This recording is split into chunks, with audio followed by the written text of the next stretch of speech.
What's up guys, Zabit Magomedov versus Yair Rodriguez is in the works to be a main event for the August 29 card. Now there's this part of the source that I actually don't believe. It says that the winner of Zabit and Yair Rodriguez is going to get a title shot, but Dana did say that the winner of Korean Zombie versus Brian Ortega is going to get a title shot, so here's how I see it actually playing out. If Korean Zombie defeats Brian Ortega, there is nobody that should be above him, right? I understand Yair did defeat Korean Zombie, but you also have to take note how the fight played out. KZ was winning the fight, he got caught by a last second elbow, and he's put on some really good performances as of late in defeating Brian Ortega. That's a cherry on top, he gets a title shot, right? If Brian Ortega defeats Korean Zombie, I think he needs another win because he just got a title shot in his very last fight. He got absolutely dominated, and I understand if Volkanovski goes out and beats Max Holloway, it's a new fresh matchup. You can't just give him a title shot right after that, especially with guys like Zabit and Yair putting on performances and going on these streaks. So the winner of this, I can see getting the title shot if Brian Ortega defeats Korean Zombie. And there's also this, if Alexander Volkanovski loses to Holloway, do you get a rubber match? There's also that as well, that elongates a new contender for the title shot. But this fight is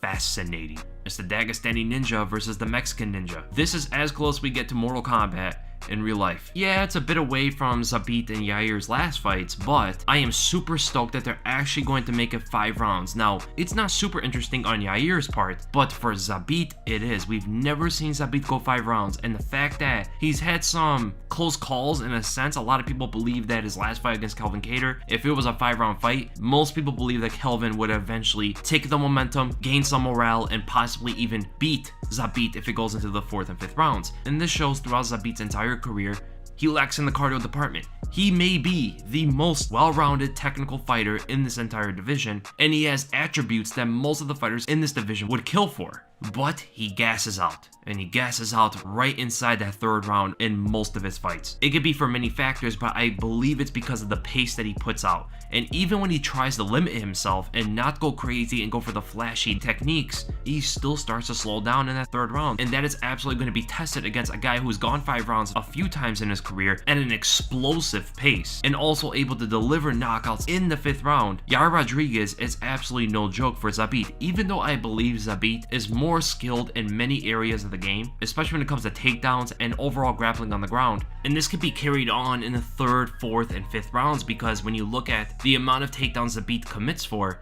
in the 3rd round, he actually commits with just as much takedowns as the other 2 rounds, if not more takedowns. You could look at the Shayman Moraes fight, you could look at the Kyle Bochniak fight, or even his last fight against Calvin Kattar. In the 1st round, he actually doesn't attempt as many takedowns. He's striking a lot, and that can hurt him if he doesn't go for the takedowns early. Right? The takedowns are going to be easier to get thwarted as the fight plays out, and especially when it comes to the movement of Yair Rodriguez, so it depends exactly how Yair is going to establish his movement.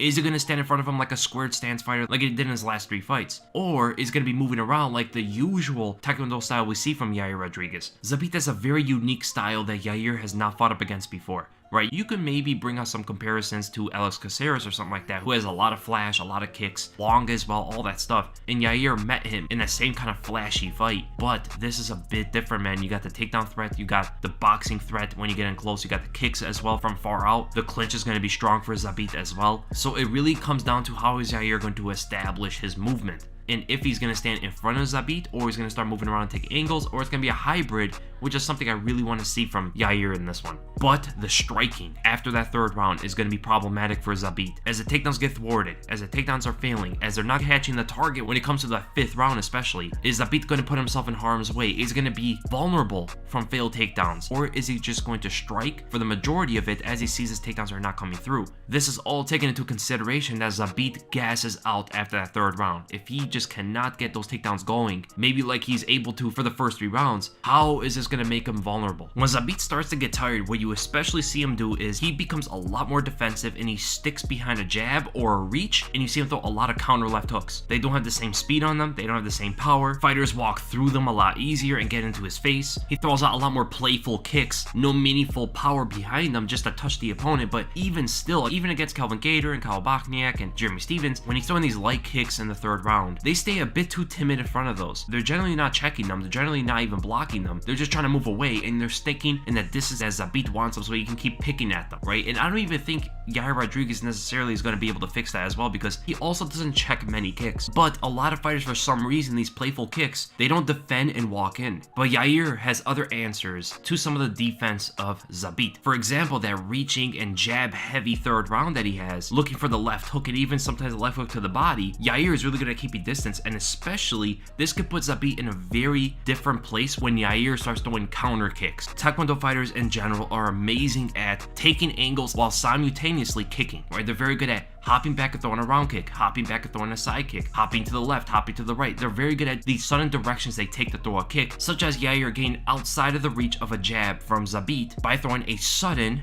hopping round kick. Or we could say something like Yair Rodriguez takes the southpaw stance, comes in and feints. He might even throw a jab, might fake like he's going to throw a left straight. Zabit tries to counter maybe with a check left hook or a right cross, relying on his reach advantage, but Yair hops back and throws a left body kick. Because Yair can make sudden changes of his direction, it could definitely throw off this defensive approach that Zabit takes in that third round. And this can also deal with the kicks of Zabit as well. Zabit will step in. Some people call it a pendulum step, but that can actually be very confusing. A pendulum step that some people talk about in karate and taekwondo and MMA is different than what it is in boxing. So sometimes that's why I hate using these terms, but a step in with the back foot that sometimes fighters will do where they get the feet together and then they lift the lead leg up. You know what I'm saying? They lift the knee up, chamber the kick, and they throw it.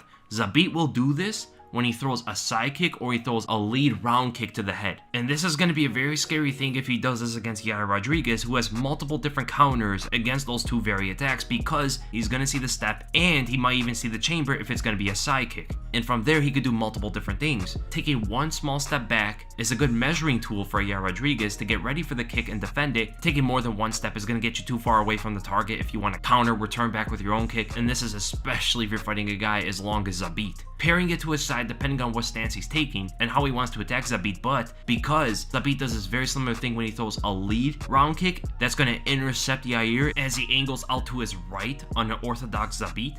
He can fall into maybe a lead round kick to the head. So after pairing, angling off to the inside, the left of Yair Rodriguez is going to be way more beneficial because it takes out the kicking threat that he can fall into fighting someone like Zabit, right? The parry is going to knock Zabit into more of a squared stance, and this can open him up for a counter lead hook kick from Yair Rodriguez or even a side kick to the body to push him away in case Zabit tries to blitz him down, and the fact that Yair is going to be closer to the right hand of Zabit. And this is just one of many different techniques that Yair Rodriguez is going to be able to use against Zabit because he comes from this taekwondo background. And even though the hook kicks, the spinning kicks, the turning kicks, the cut kicks, the tornado kicks, whatever it is, Zabit has seen these before. He has trained for them his entire life, but he's never competed up against that in the UFC before. It's going to be interesting how he's going to deal with that kind of flash that comes back at him when he's starting to slow down, because it 100% is going to disrupt and bother Zabit because Yair is not just going to headhunt, right? Like how Bokniak did. Kelvin Kattar went to the body, but he was also trying to land that big shot over the top. Yair attacks the legs and the body and the head very well with all different kind of attacks. The danger of getting caught by a turning side kick to the liver, a southpaw left round kick to the body, side kicks to the knee, spinning hook kicks to the head, most of them on the open side of Zabit. It's going to be extremely dangerous in that 4th and 5th round when Yair starts to go for that stuff. In the first couple rounds, I don't really see those landing on Zabit. I think Zabit is very technically sound on his defense,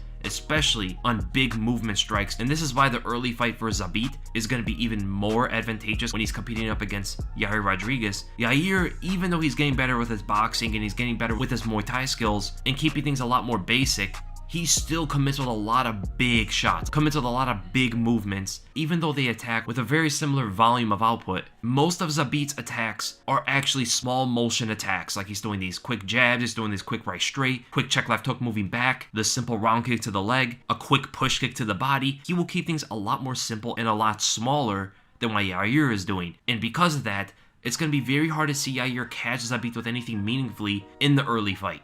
But the late fight is going to be extremely dangerous for Zabit because those same big attacks from Yair are still going to be present. Depending on which stance Yair wants to take in the fight, the jab is going to be a problem or the right straight is going to be a problem. Yair isn't the best at parrying jabs. He's not the best at just making small movements to get away from punches. Noticeably, when you look at his Korean Zombie fight, and Zabit is much faster, I still think it's going to connect on Yair, setting him back a bit, and he's going to take some damage in the first 2 rounds. The leg kicks can possibly slow down the movement later on in the fight for Yair as well. Now, here's the mentality of the 2 fighters. Zabit fights really one way, but he either fights with fast pace or slow pace. He does what he does, but the tempo usually changes depending how the fight's going, and depending if he gets drawn in to a flashy fight, which this can absolutely turn into. And now there's Yair Rodriguez, who has showed us 2 completely different styles. That basic squared fundamental boxing and Muay Thai style that he took against Jeremy Stephens and the Korean Zombie. We saw that, and then previously, for his entire career, he was this elusive ninja fighter who's a black belt in Taekwondo, throwing crazy amounts of kicks. So it also depends if he gets into a flashy fight with Zabit and sees some of those flashy kicks from Zabit come out there, is he going to get drawn into that sort of fight?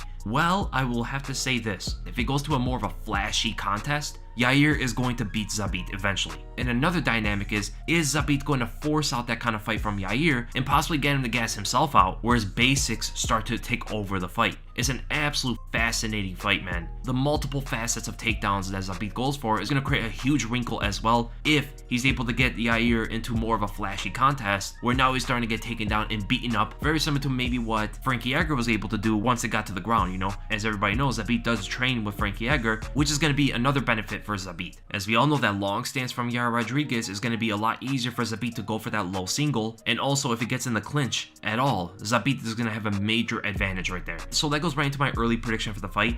I do think Zabit is going to win. I think he has so many advantages when it comes to skill and technique, and he's a lot more confident and comfortable in most of the areas of the game.